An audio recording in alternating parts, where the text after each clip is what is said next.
Joe, thank you so much. I'm very excited to be here today. When I met you, I was moved deeply because I saw not a man who built a bodybuilding empire. I saw a man who fought and who paved the way for a lot of people who have a dream. That's what I saw. So I'm excited to be here because I love looking at what makes a human being tick, what makes someone do what they do. And you're the first, my very first choice of really exploring that in this fashion. So where I'd like to start with you is how you got started in bodybuilding and why. I got started in bodybuilding because I was skinny and I was pushed around.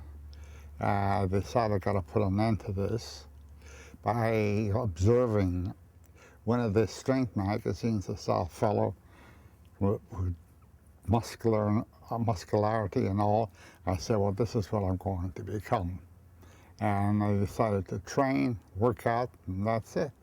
And then you had muscles? Then you were all big and strong? Now I heard they called you something. What were you They called? called me Tarzan. Tarzan? No, I was strong. I was lifting 270 pounds when I was 18. Oh my goodness. Wow. Wow. Now, did people come to you as the expert as soon as they saw you get bigger and bigger? I mean, In fact, I couldn't afford to buy weights at the beginning. So I had to go down to the stockyards where they break up trains. And I took the axle and the wheels home and I began to train with that. oh my goodness. And as I began lifting, a member of one of the weightlifting clubs heard about me. He came to visit me and he said, are you Joe Weider? And I said, yeah. Are you the weightlifter? I said, yeah. Look, I see what you can do. I showed him what I could do. He says, I want you to come down to the gym with me and I want you to be a member of our team. So I was surprised. I was happy. I went down to the gym, and lo and behold, the first time in my life, I saw a gym with all kind of equipment, with all kind of bodybuilders that are all helping one another, encouraging one another, and I just felt I was in heaven. I didn't have any buddies. I didn't, because I was poor. I had to work sometimes 80 hours a week for $2. And I was an errand boy, and I had no time for girls. I got totally involved in my work as an errand boy. But when they brought me down to the club, I became alive. I say, that's it. I'm going to join the club and I'm going to become a weightlifter, which I did. And these all became my buddies. The first time I was with other fellows, we had fun, I was lifting weights, and I felt I belonged there. And since that day, I never changed my life. Now, did that inspire the vision to start the Weider Empire? Absolutely, absolutely, all my life. Because every bodybuilder was my brother. Every bodybuilder, no matter who, was my friend. Any color, anything. I love them all. Did you say that was because you knew, did you feel that common thread where you knew what they wanted because you once wanted that and you wanted to help them? Yes. I felt, like I belonged in that club. And this is what shaped my destiny to do what I was going to do. Wow, that's amazing. What were the struggles along the way? What would you say the big struggle was for you to overcome while building your empire? Empire. Yes, your dynasty, your empire. Well, I had to work hard. Right. I had to turn over 75% to my mother to buy food and so forth because there was a depression, and my mom needed money to feed her children. And as I was walking or bicycling, the orders, I always had fantasies. And in my fantasy, I created my image and what I was going to do. I like that. So you visualized exactly what you wanted, Yeah. and you achieved it. And then I focused in on it, I just focused into it like a love. How important is focus when you want something? How important is focus? There's nothing in life you can do and achieve unless you focus into something with everything you have and make that the most important thing in your life. Now, what's interesting, Joe, is you have a lot of, in today's world, you have a lot of young people, you have bodybuilders, you have the dream to get something in life. So is it passion, focus, and is there another ingredient you would say that would attribute to success? Love. Tell me about that. You have to love what you're doing. Right.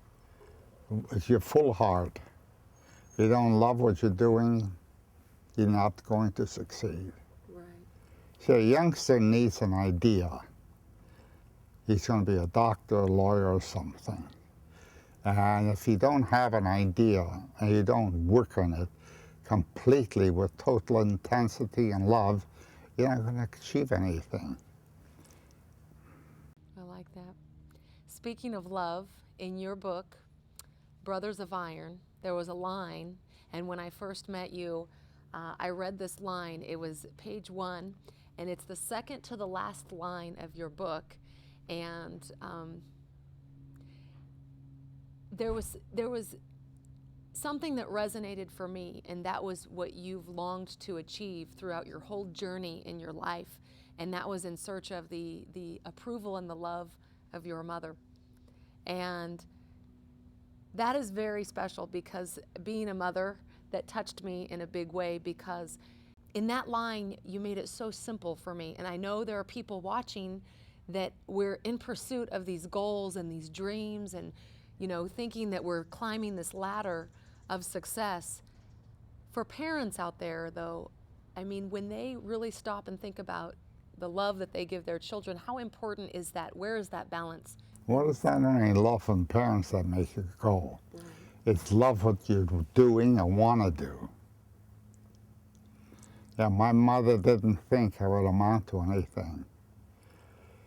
She was very upset with me.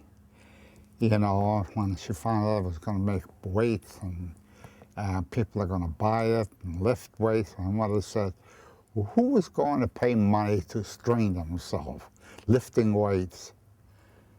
And I told her, I say, I'm going to do it, and so forth. And she said, I can't even get you to carry out a pail of water, which was true. But I decided that I'm going to do what I want to do. I was focused from the background I just described, and that's what I wanted to do.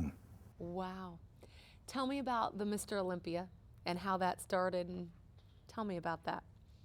In 1965, I decided to create the Mr. Olympia because bodybuilders in that era, they will compete for Mr. America or some title. After they win it, they can't compete anymore. That's it. Somebody else has to come and win.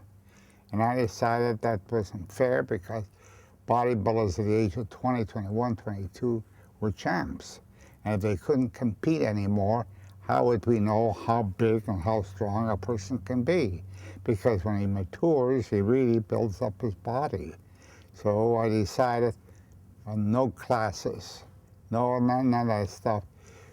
You can win, and every year somebody's got to come and beat you. so he can compete year after year, and that will bring out the struggle of bodybuilders more to reach the top. Now tell me about the importance that the role that you played with the Mr. Olympias. You have a lot of gentlemen that have launched their careers, and the Olympia meant a lot to them, and it really enhanced and changed their destiny of their life. See, we did that through a magazine, basically. We encourage people to train, work out, live a good life, and be dedicated to what you want to do. That's what I preached. When I came up with Mr. Olympia, they were already there, and they wanted to win. That's part of their motivation to succeed. Do you think winning is important? Do you think the competition and the win is important, or the journey? What do you think? The journey and the win. Both. You can have both, right? That's great. Tell me the role. There's a familiar name that you know, and his first name is Arnold, and we know his last name. What I liked, and it was really, again, another moment in reading your book, and you said that Arnold was the sample pupil. He was a learner, and he took your information and he did not question that information. He just did it, and he had stars in his eyes, and he wanted that success. That's right. Well, Arnold always was able to find people he liked and who were intelligent in various subjects, so he can talk to them and learn. He loved that. He could have talked to a professor and learn everything he could and be a professor, or a politician. He can do anything because he listens to people. He picks people who he thinks will be of value, with knowledge, and that's what he does. So he did that with you. With me, yeah. But with me, it was more like a father and son relationship. That's nice. Because his father wasn't nice to him. He preferred his other brother, and his mother loved him, but he didn't have a father image. And he had to go on his own. He found his way into Germany, settled down in Germany, and made a life for himself. But when I invited him, because he won all the championships in Europe, so when I invited him to compete in the Mr. Olympia, and it was 68, and he says, I would love to compete, but I can't afford to buy a ticket. He didn't have money to fly. So I said, I'll get you the ticket. And I sent him a ticket to come to America and compete.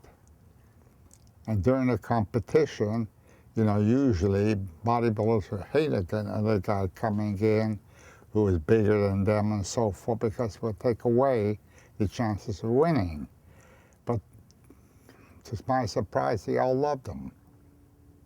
So it proved to me that he's a very likable person, and I had to create a hero for a sport. Every sport needs a hero. And I thought that he would be a perfect hero for our sport. And what I'm hearing is that's because of the combination of his humbleness, right? He was humble, he had humility, and he was coachable, and he wanted to learn. Not only that, he loved people, and everybody he met who was his buddy, he never forgot. Even to this day, you get some fellow in the gym, we used to work out there, say, hi, Arnold, and he'd sit down and talk to the fellow for 20 minutes. Right. He's a fellow, you know, with feeling and dedication. Right. See, I sensed it, and he took second place in Mr. Olympia. You like that? He didn't, no. He said, Joe, how come I took second place? I always win. He says, I told him, because in Europe, they go for bulkier people, more massive and so forth, and not so defined and perfected. Here we go for that. You're too big and too smooth. That's why he didn't win. Okay. He says, well, how do I do it? So I was in Florida for a week, and I asked him if he wants to stay in Florida, and I'll talk to him. He did, and I just liked him. Right. I thought he can really, really be something. I said to Arnold, I know you want to learn all about our methods and so forth. How would you like to go to California? And I'll send you there. Oh my God, his eyes lit up. I'm going to go to California, my love and my dream. And be near movie stars. He says, yes. So I bought him a ticket and he went to California. Remember, when he came to America, all he had was a little briefcase, workout suit, and that's it. He didn't have anything else. And with nothing, he was able to get started. So I gave him a ticket. He went to California, helped him get a place to stay, helped him with a car, and gave him some cash, you know, weekly, whatever he needed. And he was able to train and work out. Wow. Yeah, and then I decided he's too good for just doing training and helping people. So I decided to make a series of booklets for him under his name, how I build my arms, chest, legs, and put a belt